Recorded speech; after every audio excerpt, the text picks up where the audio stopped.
Throughout the Old Testament, we see a recurrent rise and fall of evil nations and kings. Nations like Egypt and Babylon and Assyria, Edom, Tyre, and rulers like Pharaoh, Nebuchadnezzar, Sennacherib. When God's people sin, he raises up a nation to punish them. And then, when the nation itself oversteps its bounds, he causes them to fall, and then the cycle repeats. This is what I think that at times we are seeing in Revelation.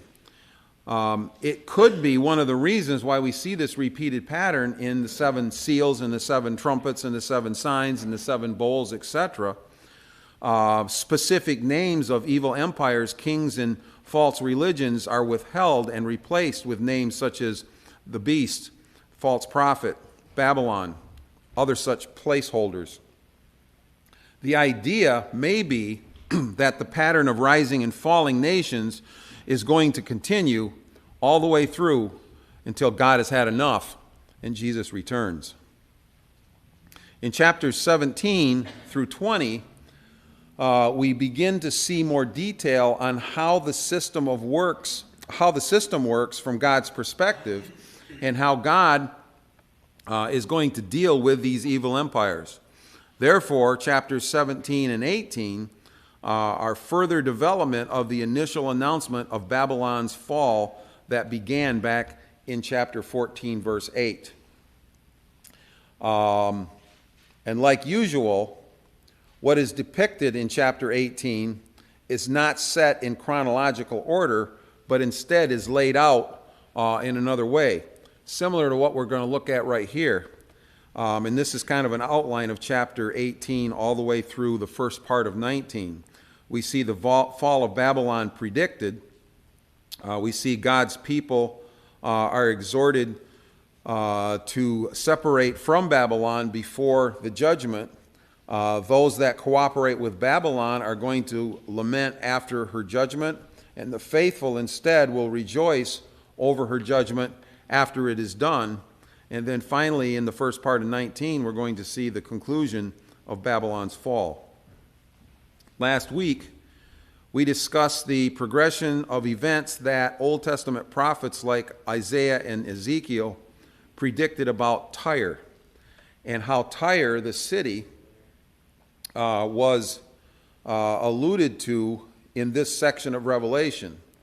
Tyre was an arrogant city that held an evil sway over God's people, and therefore God condemned it to ruin. In the Old Testament, when God predicts the demise of a nation, what he foretells was always tailor-made to that specific nation. So, when Egypt was told what would happen to him, what would happen to it, it was nowhere near what would happen to someone like Tyre. Or when it was Edom's turn, Edom didn't share what happened. A really great example, I've used it before in my classes on Does God Exist, is the fact that in Egypt, it talked about the fisheries and the textiles and the craftsmen and the waterways, but it said nothing about knowing who was going to be king in the tombs thousands and thousands of years later. But when you get to Edom, one of the things that's predicted in Edom was you're not even going to know who your kings are in the future. And guess what? When they go back to that part of the world now and they look at those tombs, and there's beautiful tombs there, all of the names have been wiped off by the winds and the sands. I mean, these are very specific, detailed prophecies of what would happen to each one of these nations. So we got Egypt, like we just said. This series of events that happened to it changed the land of Egypt from the most powerful and prosperous nation on earth to one that was dependent on others. Tyre, on the other hand, was told its international banking status would be converted into what they hated the most, a fishing town. So let it be written, so let it be done. That's what happened. And then there's another nation that God's prophets foretold would become ruin, and that was Edom. Edom's geographic location brought her magnificent wealth and fame. In fact, through this region ran two extremely important caravan routes, stretching from Egypt to Damascus on the north-south side, and from India all the way to the Mediterranean Sea, east and west. Both of these routes allowed great wealth and treasure to pass right through Edom. As the volume of trade grew, so did the riches and importance of Edom as a nation and a region. Merchants from Phoenicia, Egypt, Greece, India, and other major nations bartered and sold their goods in Edom's markets. Edom's location was a natural resting place for caravans and a safe haven from bandits and raiders. This is some of the tombs and some of the hill cliffs that are in that area, specifically around Petra. And if you remember Indiana Jones and the Temple of Doom or whatever, one of those movies where Harrison Ford was in, it was actually, a lot of the filming was done in this area. So, go back and watch that movie and you can see some of this also, but it's easy to find online. Edom also had a plentiful water supply as well as this natural buffer of rocks and cliffs, very high, so people were protected. It was not someplace where they could be gotten to very easily. But even though that was true at the time, and just like Egypt, how could anybody predict that Egypt, the most powerful nation on earth, would be brought down into absolute nothing and not be a powerful nation anymore? The same was true with Edom. How could they ever predict that it would be a safe haven? But Isaiah, Jeremiah, Ezekiel, and Obadiah all prophesied over a period from about 750 BC to about 570 BC, a 180-year period of time that these prophets actually prophesied against that city. Some of the predictions were as follows. The land would be conquered. Edom's land and cities would become waste and desolate. Wild animals and scavenger birds would inhabit the city, would inhabit the entire land, in fact. Edom would become a desolation, have bloody history, no longer be a trade center, and never be populated again. And as with all of God's predictions, every one of these came true. The city was eventually lost to history, and nobody even knew really where it was until the mid-1800s. Thousands of years later, it was discovered by archaeology. They found the capital city of Petra, which is actually kind of a tourist attraction now a little bit if you got a lot of money and you're not afraid of what's in that area. But when they got there, no one lived there at all, period. What they found were wild birds and detestable animals, just like the prophets had said. It had become totally inhospitable. When John Wilson, an archaeologist, visited Petra in the 1840s, this is what he said. The creeping things which are found in the ruins of Petra are so numerous that it may be characteristically spoken of as an inhabitation of dragons. And this is exactly what the Old Testament prophets were talking about.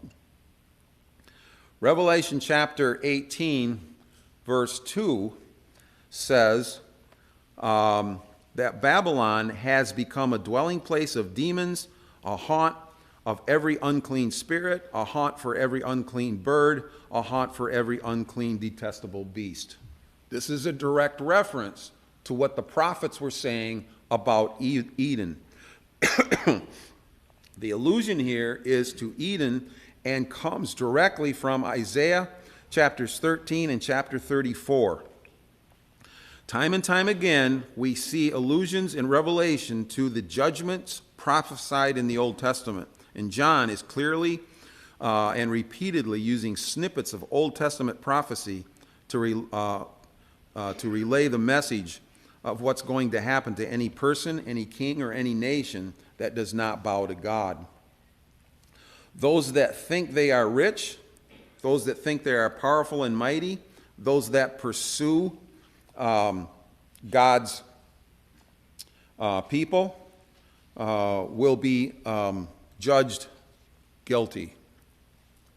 Jeremiah chapter 51, verse 34, Babylon shall become a heap of ruins, the haunt of jackals, a horror and a hissing without inhabitants. So here we have a similar prophecy about the original city of Babylon back during Jeremiah's time, with very much the same kind of actions happening against it. Not only are these types of birds and animals mentioned by the Old Testament prophets, they are also categorized as unclean according to the law of Moses. Indeed, when Babylon truly does fall, and we're talking about the symbolic Babylon, which represents nations after the time of Jesus, after the time of Jesus' resurrection, when that Babylon does fall, it will be as if everything that God demonstrated evil and unclean throughout the pages of the Old Testament will be exposed. Also noteworthy, the great angel mentioned in verse 1, it says that he illuminates the earth with his glory, and therefore his shining light on the dark, dreadful actions of Babylon is evident. Verse 3 gives further explanation why Babylon is being punished. It says, "For all nations have drunk the wine of the passion of her immorality, and the kings of the earth have committed immorality with her, and the merchants of the earth have grown rich from the power of her luxurious living." In verses 4 and 5, another angel warns the people of God to not take part in Babylon's sin. Otherwise, you will also share in her plagues. This is reminiscent of the passages in Isaiah and Jeremiah. For instance, in Isaiah it says, "Go out from Babylon, flee from Chaldea." Chaldea is simply being the name of the people that they're Chaldean people that live in Babylon in that area. Jeremiah chapter 50 says, "Flee from the midst of Babylon and go out of the land of the Chaldeans." If you remember, the Babylonians had captured Judah and destroyed Jerusalem in around 586 BC. But these prophets pointed to a time when God's people would be gathered from exile and once again be under God's protection, which is exactly what is happening here in chapter 18. The purpose of this separation is, of course, to escape the coming judgment, the coming final judgment. Another allusion would be to the story of Lot. Sodom was, of course, an evil city. And in Genesis chapter 19, we find the angel told Lot, "Arise and take your wife and your 2 daughters and leave, lest you be consumed with the punishment of the city." And then later in verse 17 it says, "Flee for your life. Do not look back or stop anywhere in the valley. Flee to the hills so that you are not consumed." Likewise, the angel here in Revelation is telling believers to distance themselves from the lure of Babylon unless they become caught up in its sin, just like the story of Lot. Jesus told his disciples in John chapter 17, starting in verse 14, "I have given them your word," talking about God, giving them God's word, "and the world has hated them, for they are not of the world any more than I am of the world. My prayer is not that you take them out of the world, but that you protect them from the evil one." And he goes on with that passage. Jesus' prayer in the Gospels and his will here in Revelation is for protection of his own. Christians are never told to withdraw from the economic life of the world in which they live, but they are told repeatedly that they might be ostracized by the world because of their refusal to compromise on their own beliefs. In many and various ways, Christians are told to remain in the world and to witness and suffer for their testimony, but they are never told to be of the world. Even as far back as Genesis chapters 6 through 8, the people of Noah's day were told to abandon the metaphorical sinking ship of the world and to instead step into the safety of the ark. But Noah, of course, was ridiculed for this. As you can see, this is a repeated theme that runs throughout the entire Bible. God's safety is a choice. Okay? There's too many people today that think that God's going to protect everybody. God's safety is a choice, whether it's in Noah's day, whether it's in our day, whether it's what's being talked about in Revelation, it's a choice. Babylon's sins being heaped in high in heaven in the next couple of verses could simply be akin to the saying piled higher and deeper. Or there could be an allusion here to the building of the Tower of Babel.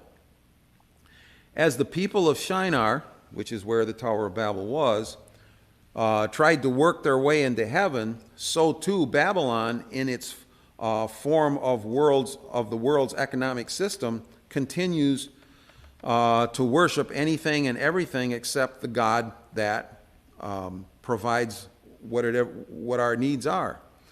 God took notice of the activities of those in Babel, just as God takes notice of the iniquities of anyone who heaps up sin. There is also an allusion here to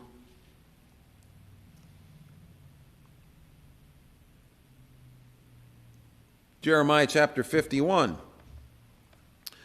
where it says, "We would have healed Babylon, but she cannot be healed.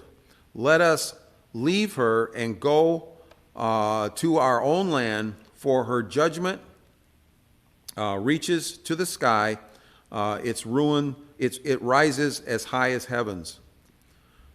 Verse 7 begins with the following: "As she glorified herself," and then it says, "so give her a like measure." What is this saying here? This is saying kind of as you sow, so shall you reap. Okay? In Galatians chapter 6. Oh, it was on the same slide. In Galatians chapter 6, it says, "Be not deceived, God is not mocked, for whatever a man sows, so shall he reap." I got to stop putting them on the same slide because I think I got a click in between. The plagues that are in verse 8 match Babylon's boasts in verse 7. She glorified herself while living in luxury and said, "For this reason, her plagues will come in a single day, death and mourning and famine, and she will be burned up with fire, for mighty is the Lord who has judged her." Again, judgment will be swift, and it will match the crime. This is what one commentary said about what's going on here. Lists several things for us to think about. We feel good about ourselves because the world respects us. We make a lot of money to ensure our future. We work diligently at our agendas, our goals, and chase our dreams. We seek to have a sound mind and strong body, or at least if we don't, we have good health insurance. Our dwellings are beautiful, well stocked, and we have a security system and defense. And because of these things, we often forget about the one who provides lasting security, the one that provides the healing for the body and the soul. and the one that gives us this day our daily bread. Therefore, many times we do not trust in the one who will reward those who diligently seek him. Therefore, when shown the image of the beast and the harlot, many people see the good times that are short-lived, but it is God that should be in plain sight, yet unfortunately he is missing for many. So instead we choose the spiritual red light district of the world. Think about that. I mean, the idea of the harlot, we talked about that either last week or the week before. This idea that we claim the spiritual red light district over the one who claims to be the light of the world. It is like going to a spiritual harlot for our safety and our security and our health and our purpose and our provisions for the future and for our self-esteem. Eventually, as real security is staring us right in the face, we don't see it. Remember that this is what Jesus warned the Laodiceans about. Very, very out in the open. I mean, he didn't pull no punches. He told them, he said that you're telling me that I am rich, I have prospered, I need nothing. And that's what he was talking about back in Revelation chapter 3 when he was going through the 7 churches. But Jesus called them, the Laodiceans, wretched for that kind of thinking, and then counsels them to get their riches from him. Otherwise, they will be spewed out of his mouth like some kind of nasty, lukewarm liquid. The first and last sections of verses 9 through 19 emphasize the mourning of those who prosper from their cooperation with this idolatrous economic system symbolized by Babylon. And then in verses 12 through 14, they amplify the cause of this mourning, and namely, they cannot sell their goods to make their profit. This section is again modeled after Tyre's economic downfall in Ezekiel's chapters 26 through 28. The past downfall of Tyre and those that mourn over her fall is a foreshadowing of what was going to happen to Babylon. In both cases, we find that there is lamenting for the kings of the earth, the merchants, lamenting for the mariners. In other words, the whole corrupt system was being mourned because of what was happening and how it was crumbling. The reason for this is found in Revelation chapter 18, starting in verse 9. When the kings of the earth who committed acts of immorality with her and shared her luxury see the smoke of her burning, they will weep and mourn over her. Terrified at her torment, they will stand afar off and cry, "Woe, woe to you, great city, you mighty city of Babylon! In 1 hour your doom has come, and the merchants of the earth will weep and mourn over her because no one buys her cargoes anymore." There is often a close association between idolatry and economic prosperity. It happens in John's day. It happens today. But when Babylon's downfall becomes unmistakable, all the world dwellers, the dwellers on earth, the earth dwellers that we've been talking about, all they can think about is losing their stuff and their money, the money that they can make from selling their stuff. Judgment, when it comes, will be plain to everyone. Smoke and burning are ideas used in the description and have allusions to Old Testament places, one of which, of course, we already said was Sodom in Genesis chapter 19, verses 24 and 28. And all stand at a distance because of the fear of torment and the speed at which the judgment is carried out. But alas, by that time it is too late.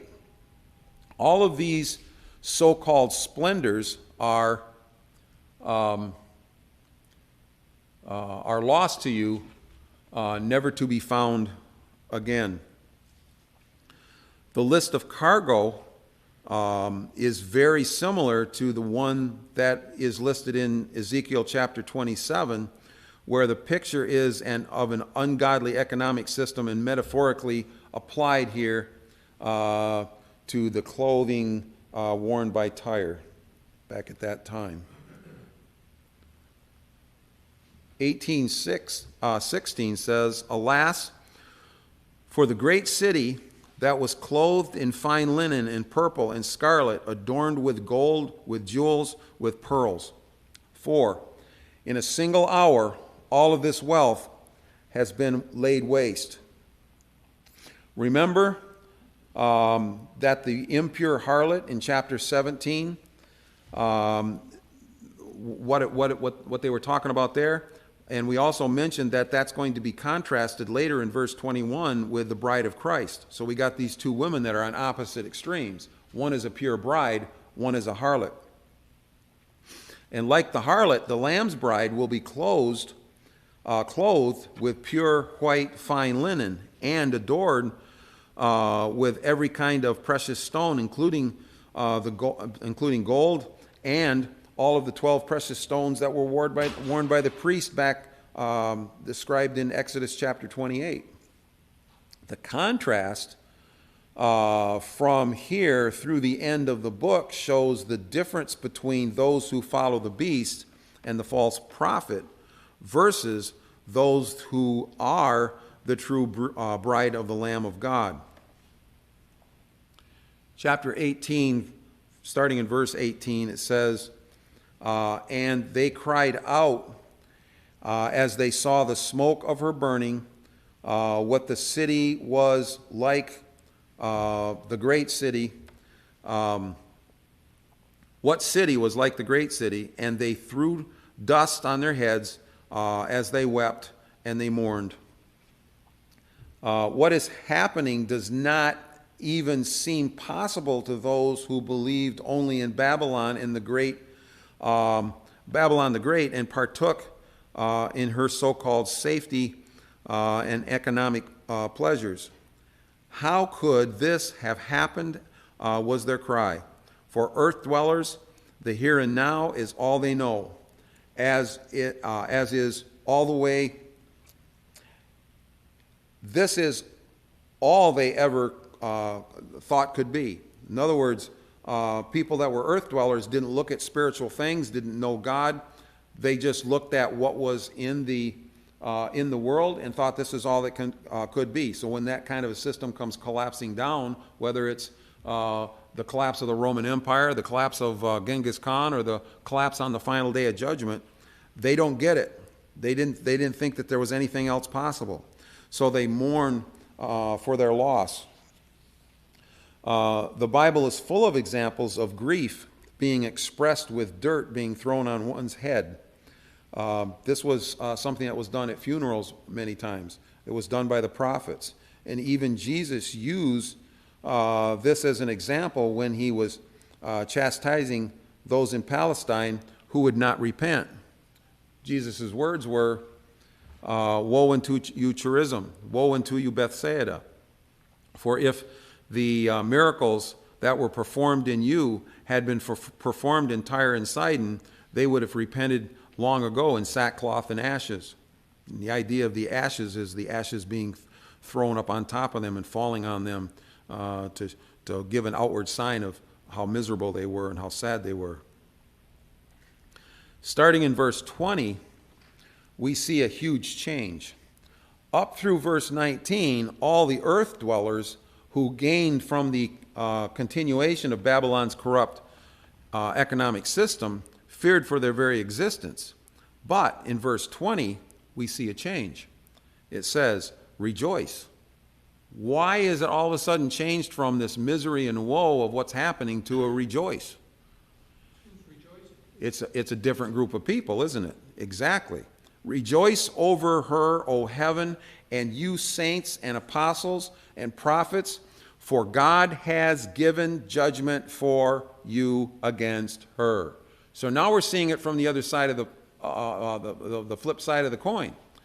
Before we're in this section of Revelation up through verse 19, we're seeing it from the perspective of the people that want this economic system, and that's all they know. The earth dwellers, as John's been calling them.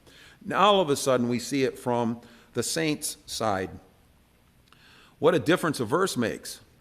John turns on a dime and now tells the same story from the standpoint of those who received persecution for their beliefs in God and those who have refused to give in to sin.